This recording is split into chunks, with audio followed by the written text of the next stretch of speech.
Kami menemukan kebahagiaan dan sukacita yang tak terbatas di dalam hadirat Bapa. Amin. Terima kasih buat hadirat yang luar biasa malam ini. Hadirat-Mu yang menyembuhkan kami. Hadirat-Mu yang membangkitkan iman pengharapan kami. Hadirat-Mu yang meneguhkan jiwa kami. Terima kasih, tanpa hadirat-Mu hidup menjadi hampa dan kosong. Terima kasih biar hadirat-Mu terus tinggal di dalam kami.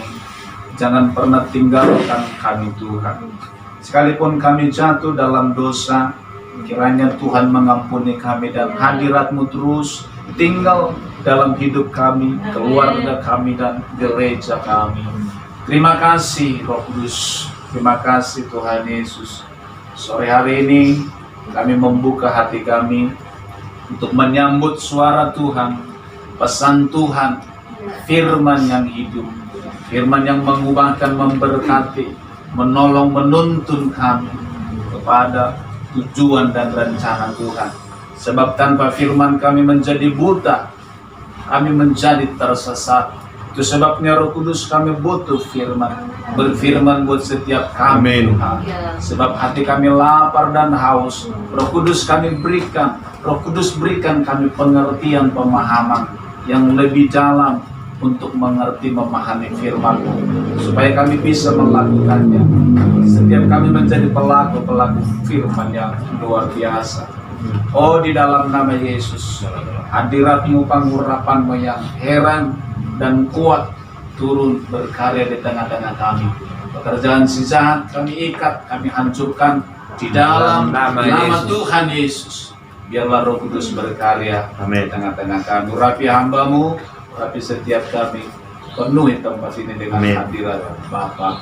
Di dalam nama Tuhan Yesus, kami sambut firman Tuhan. Haleluya. Amin. Salam saudara. Halo. Tuhan kita adalah Tuhan yang luar biasa. Saudara menikmati hadirat Tuhan malam hari ini. Luar biasa. Haleluya. Saudara, pujian yang kita nikmati malam hari ini, saudara, kalau kita ikuti dari awal, kita membawa apapun juga yang Tuhan minta adalah hati yang menyembah. Amin, saudara. Amin. Mengingatkan kita bahwa hidup kita sebenarnya bukan milik kita lagi, melainkan milik Tuhan. Setiap kita akan kembali ke sana, saudara. Kalau waktu yang ada ini kita tidak gunakan untuk menyembah Tuhan, betapa menyesal kita hidup di dunia ini, saudara. Haleluya. Amin. Kemudian lagu-lagu yang berikut, saudara, kalau kita sungguh-sungguh bernyanyi, saya percaya kita akan mendapatkan rema dari pujian yang kita nyanyikan. Mengingatkan saya, saudara, bahwa Tuhan yang kita sembah adalah Tuhan yang hidup, yang tidak pernah membiarkan kita. Amin. Amin. Dulu, sekarang, selamanya kuasanya tidak pernah berubah. Ada hari esok. Haleluya. Amin. Ada hari esok karena Dia hidup buat kita, saudara. Bapak Ibu Saudara, firman Tuhan sore hari ini adalah tentang kitab Ester. Kitab Ester ini, saudara, masih berbicara tentang bagaimana bangsa Israel hidup di mana? Di Babel. Di Babel. Bapak Ibu Saudara yang dikasihi oleh Tuhan, bangsa Israel dari Mesir dibawa ke Kanaan. Ketika mereka di Kanaan, mereka sepertinya sudah menemukan tujuan hidup mereka. Kenapa? Karena dari Mesir mereka berjuang mati-matian untuk merebut tanah Kanaan. Tapi ketika mereka hidup di tanah Kanaan, sepertinya, saudara, mereka sudah ada di puncak kesuksesan. Mereka sedang ada di puncak tujuan hidup mereka, sehingga mereka merasa nyaman, saudara, sehingga mereka menjadi lupa terhadap Tuhan. Akhirnya, saudara, ketika mereka di Kanaan, mereka menjadi menyembah berhala, mereka menjadi jauh dari Tuhan, saudara. Akhirnya, saudara, dengan berjalannya waktu, pemimpin-pemimpin mereka membawa mereka jauh dari Tuhan. Yang tadinya orang yang sungguh-sungguh berharap mengandalkan Tuhan, sekarang mereka menjadi orang yang melupakan akan Tuhan. Pelajaran buat kita saudara, jangan pernah puas terhadap apapun yang engkau capai hari ini. Amin. Amin. Ketika engkau merasa puas, engkau pasti mengalami kehancuran. Ketika kita sampai kepada tahap ini, di tujuan ini, kita harus terus mencari tujuannya Tuhan yang lebih lagi, saudara. Ketika kita sampai di tahap ini, cari terus tujuannya Tuhan yang lebih lagi, sehingga tidak ada waktu untuk kita mengalami stagnasi. Gereja seringkali, saudara, ketika mereka belum punya gedung, mereka berdoa mati-matian, bekerja mati-matian, akhirnya mereka mengejar tujuan mereka punya gedung, akhirnya tercapai, saudara. Ketika sudah punya gedung, saudara, apa yang mereka lakukan? Mereka menjadi nyaman, saudara. Ketika mereka menjadi nyaman, doanya berkurang. Yang tadinya mereka berdoa sungguh-sungguh supaya punya tempat ibadah, ketika sudah punya tempat ibadah, sudah tidak ada lagi orang yang berdoa.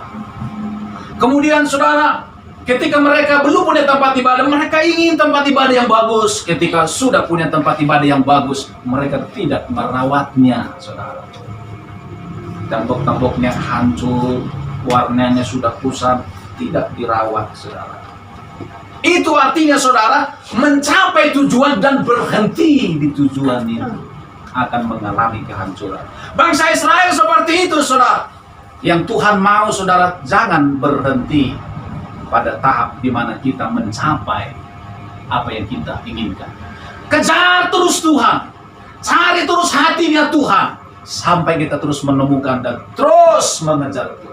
Bangsa Israel gagal dalam hal ini, saudara, sehingga mereka menjadi lupa akan Tuhan. Mereka kehilangan tujuan, mereka mutar-mutar dan mutar-mutar dan mutar-mutar, saudara. Mereka melupakan Tuhan. Akhirnya, saudara-saudara, Tuhan menghukum mereka. Mereka diizinkan mengalami masa-masa suka. Apa itu, saudara? Tuhan izinkan bangsa Babel datang ke Yerusalem. Untuk apa, saudara? Merebut bangsa itu, negeri mereka. Dan orang-orang yang ada di Yerusalem itu ditawan sama mereka. Mereka bawa ke Babel, saudara. Dan harta kebanggaan mereka yang ada di Yerusalem dihancurkan mereka, dihabiskan semuanya. Bangunan bait Allah yang mereka banggakan, yang mereka bangun dengan megah, itu diratakan dengan tanah, saudara, sampai habis. Tidak ada lagi yang dibanggakan. Dan mereka ditawan, dibawa ke Babel selama 70 tahun, saudara. Bapak Ibu Saudara, ketika mereka ditawan ke Babel, di Babel mereka mulai merenungkan hidup mereka, saudara. Mereka mulai ingat sama Tuhan. Karena penderitaan yang mereka alami, mereka mulai ingat Tuhan. Tuhan, kenapa kami menderita? Tuhan, bukankah Engkau tidak jauh dari kami, tapi kenapa kami harus menderita? Saudara, bukankah seringkali orang-orang mulai ingat Tuhan ketika sedang ada dalam masa kesusahan? Ketika masa kejayaan, lupa akan Tuhan. Ketika masa kejayaan, boleh mungkin ingat sama Tuhan, tapi semuanya formalitas, bukan dari hati. Tapi ketika Tuhan hancurkan semua kebanggaan dan kejayaannya, sudah dinolkan kembali sama Tuhan, mereka mulai angkat tangan, Tuhan, tidak ada lagi yang aku punya selain Tuhan. Saudara-saudara yang dikasihi oleh Tuhan, ketika mereka 70 tahun di Babel, firman Tuhan berkata, mereka hidupnya begitu pahit dan luar biasa. Dan yang paling menarik, Bapak Ibu Saudara, di dalam kitab Ester ini ada dua tokoh yang luar biasa. Tokoh orang Yahudi, orang Israel yang luar biasa dipakai Tuhan, saudara. Siapa itu? Yang pertama bernama Ester, dan yang kedua bernama Mordekai. Kenapa dua tokoh ini begitu menarik di dalam kitab Ester, saudara? Di dalam kerajaan Babel itu, saudara, orang-orang Yahudi yang ada di kerajaan Babel suatu ketika terancam akan dibunuh semuanya. Kerajaan Babel itu terdiri dari 120 provinsi. Dan bangsa Israel, orang Yahudi itu tersebar di 120 provinsi. Dan orang-orang Yahudi itu, saudara, terancam dihukum mati, dilenyapkan, tak tersisa satu pun. Kenapa, saudara? Alasannya karena Mordekai. Kenapa? Mordekai itu dia tidak taat kepada Haman. Siapa itu Haman? Haman itu adalah tangan kanan Raja Babel, yaitu Ahasweros. Ketika Haman bilang, Mordekai, kamu harus sujud. Tetapi Mordekai itu, dia tidak mau sujud kepada Haman. Kemudian Haman, dia tersinggung. Ketika dia tersinggung, akhirnya saudara merembet sampai ketahuan Mordekai ini orang Yahudi, dan di mata Haman semua orang Yahudi adalah penjahat. Dan si Haman ini mempengaruhi Raja Babel supaya semua orang Yahudi di kerajaan Babel kita bunuh semua. Ngeri. Kemudian saudara, Raja Babel yang bernama Ahasweros mengeluarkan perpu undang-undang di 120 provinsi di kerajaan Babel. Semua orang Yahudi dilarang untuk hidup, harus dibunuh. Undang-undang itu disebarkan di 127 provinsi. Ngeri nggak sih? Mereka sudah hidup di negerinya orang, terancam dengan kematian. Saudara, ketika mereka sedang terancam hukuman mati, apa yang mereka lakukan?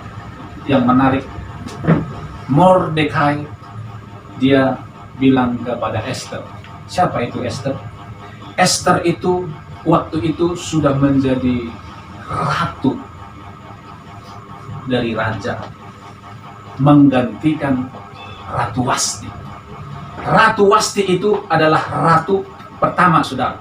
Tapi karena Ratu Wasti tidak nurut sama Raja Ahasweros, raja itu dia marah, kemudian dipecat, dan dia bilang, kita mau cari penggantinya. Kemudian mereka bikin kontes seleksi untuk mencari ratu yang baru, dan terpilihlah Esther. Mereka nggak tahu Esther ini orang Yahudi, saudara. Dan ketika terpilih, saudara, dia menjadi ratu. Dan Esther ini adalah seorang yang yatim piatu, tidak punya bapak, tidak punya ibu. Dia hanya dibesarkan oleh pamannya, yaitu Mordekai. Dari kecil dia diasuh, dibesarkan, dan ketika dia besar, dia terpilih menjadi ratu di negeri Babel, saudara. Dan ketika dia menjadi ratu, saudara, ketika ada masa kesukaran besar, Mordekai dia bilang kepada Esther, ponakannya, Esther, yang paling solusi yang kita bisa ambil adalah kamu mendekati raja. Kamu bilang kepada raja supaya undang-undang ini digagalkan, dibatalkan. Kemudian Esther bilang kepada Mordekai begini, Mordekai, tidak ada seorang pun yang bisa menghadap raja. Karena untuk menghadap raja itu tidak mudah. Orang yang bisa menghadap raja, kalau raja mengulurkan tongkat emasnya dan disentuh, kemudian orang itu yang bisa menghadap raja. Siapa yang berani menghadap raja tanpa disentuh oleh tongkat emasnya raja, hukumannya adalah hukuman mati. Esther bilang, Mordekai, sepertinya tidak ada harapan untuk itu. Tidak ada harapan, kematian sedang menunggu kita orang-orang Yahudi di negeri orang ini. Kemudian solusi terakhir, Esther bilang begini, kita buat solusi terakhir seperti ini.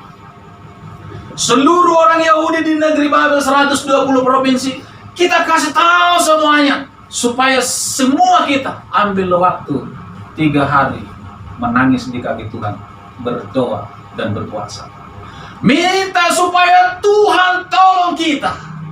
Kemudian disebarkan, dan semua orang Yahudi di 127 provinsi, mereka berdoa dan berpuasa, menangis selama 3 hari 3 malam, tidak makan, tidak minum. Apa yang terjadi, saudara? Setelah mereka melakukan itu, kemudian Esther memberanikan diri menghadap raja. Kemudian dia pergi ke istana raja. Di kamarnya, ruangan raja ini, dia tidak berani masuk, tapi dia cuma jalan-jalan di depan. Ketika dia jalan-jalan di depan ruang raja itu, kemudian raja lihat, Ratu Esther, apa yang kamu inginkan? Apa yang kamu minta? Apa yang kamu kehendaki? Kemudian diulurkan tongkat emasnya, menyentuh Esther, kemudian monggo silakan masuk. Setelah masuk, raja bilang begini, kalau kamu minta setengah dari kerajaanku ini, aku akan berikan kepadamu. Saudara yang dikasih oleh Tuhan, dengan cara Tuhan yang ajaib, Esther akhirnya menyampaikan isi hatinya, saudara, supaya orang-orang Yahudi di 127 provinsi mengalami kebebasan dari kematian. Saudara, sesudah itu Ratu Esther ini sebenarnya mengundang raja menjamu makan dan Haman. Untuk apa? Disitulah Esther menyampaikan unek-uneknya kepada raja, dan Haman ada di situ. Tahukah saudara, si Haman itu dia sudah membuat tiang setinggi 25 meter di samping rumahnya. Untuk apa? Untuk menggantung Mordekai. Mordekai sudah siap digantung di sini, termasuk anak-anak dan istrinya. Dan sesudah itu semua orang Yahudi akan dilenyapkan. Haman ini begitu hebat memprovokasi mendekati raja, saudara. Tetapi hanya dengan doa dan puasa, orang Yahudi, Esther, bisa mendekati raja. Dan yang tadinya raja mensahkan undang-undang, akhirnya raja itu menjadi berubah 180 derajat. Akhirnya raja membenci Haman dan raja melepaskan orang Yahudi, dan pada akhirnya yang digantung di situ adalah Haman, yang seharusnya Mordekai. Saudara, Haman ini orang yang begitu jahat, mempengaruhi dan ingin membunuh Mordekai. Tahukah saudara, Haman ini dia mengandalkan kehebatannya, posisinya, pengaruhnya. Mordekai tidak punya apa-apa, tidak punya pengaruh, tidak punya kedudukan. Tetapi Mordekai dengan Esther hanya punya Tuhan yang hebat. Amin. Ketika mereka mengandalkan Tuhan, ternyata Tuhan bisa buat rancangan yang sudah sempurna. Tuhan gagalkan semuanya. Tuhan buat berbalik 180 derajat. Apa yang kita pelajari dari sini? Masa-masa sukar seringkali Tuhan izinkan terjadi supaya kita mengandalkan Tuhan. Amin.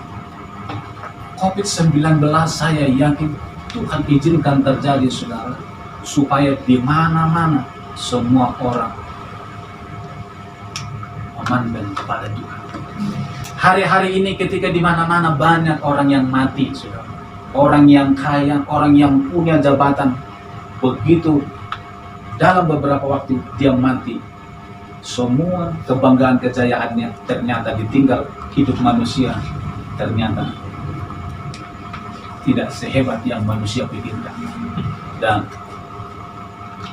hari-hari ini sebenarnya kita sedang di bawah Tuhan, supaya setiap orang mengandalkan Tuhan.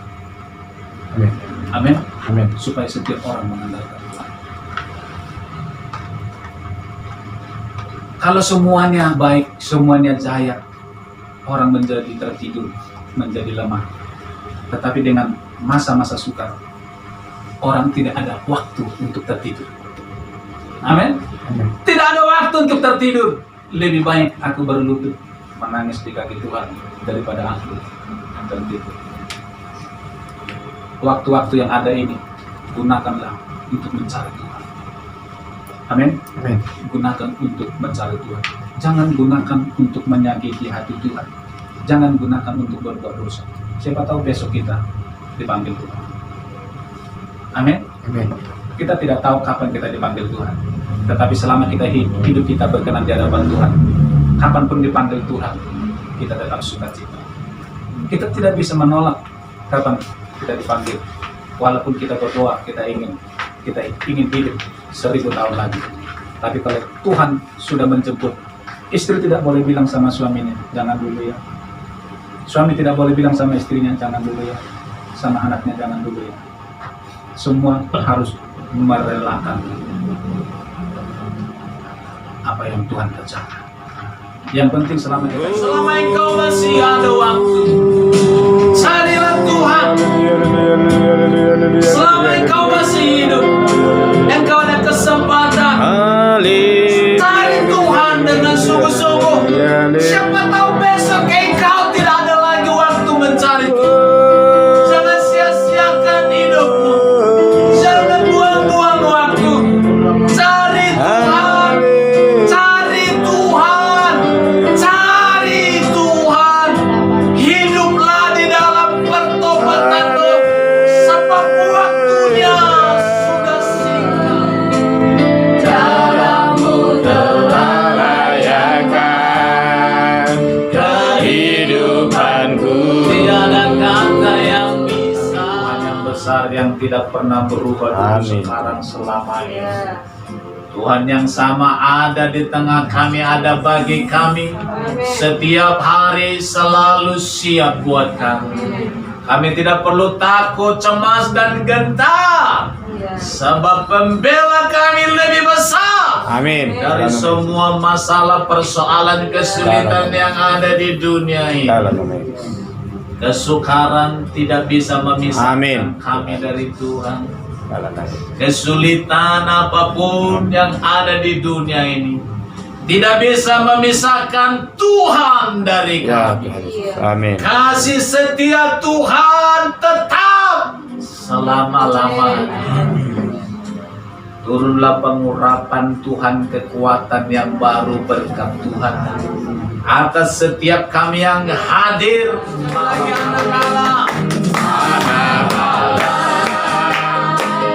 Yesus namanya manusia menemukan akan mati. Terus dosaku turun pasang membuktikan dia hidup. Sebab dia hidup, sebab dia hidup.